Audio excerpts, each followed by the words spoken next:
appreciated that I got to have a box of thread because I'm a threadaholic. My nickname is the Thread Tornado. I got that when there was fucking thread all over The house. downstairs. You know, we have a television room down there. Yes. Family room place. And she's got thread all over her. I got it all over me. It's all over the carpet, all around. So that's when I'm sitting there envisioning on Peanuts, the little kid that walks around with a cloud of dust and stuff around him. Pigpen. That's his name?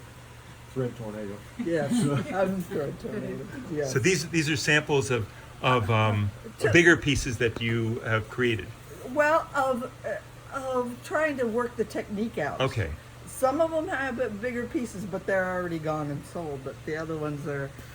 But you can't, if somebody wanted to do something and you say, oh, here's a bunch of something or others, make something out of it, and you're going, oh.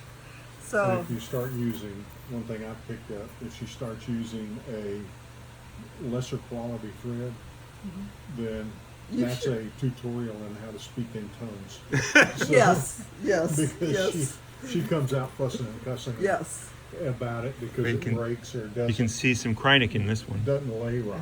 She can't make it work. She, now I'm talking in third person, but what I love is this thread doesn't break when I sew, number one.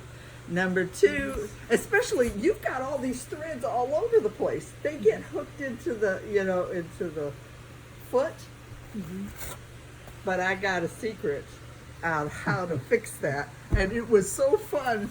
I mean, I've been whipping these things out and I thought, I wish I'd known this when I did the big pieces. I have a Teflon foot. Okay.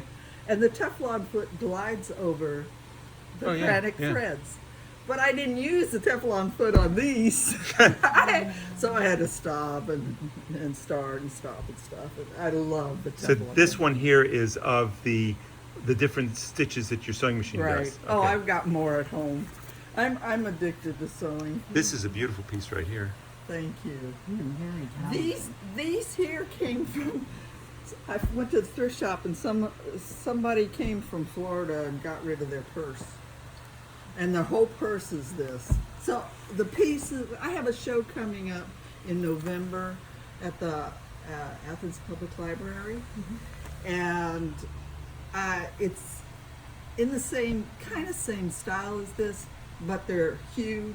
I mean, bigger. And I stitch them onto a frame because in most textiles in museums, that are fragile or really interesting are stitched on a muslin back. It had been stretched on a frame and then they put the glass over it. Well, so I tried that for this show. And really, it turns out really, really nice. But you can tell, I only had black and white threads, so that's what I had to use with. And this one is reverse bobbin work. Yep, reverse bobbin work. Mm-hmm. And there's a major piece right there. What's the largest piece you've ever made? Oh gosh, I think it's 72 by 72. I think it is. Yeah. It's the red and black, the red and black piece that I haven't taken out for a while. Yeah. She has done a quilt for our son in Dallas, and it was big enough to go over the top of a king size bed and touch the floor. Yes. All the way around. 140 inches by 120 inches, but that was a traditional quilt. So. Well, Lanna, thank you. This is Lanna Galloway here I'm talking to. Thank you very much. You're welcome. And these are so beautiful. Thank you for sharing. That's no problem.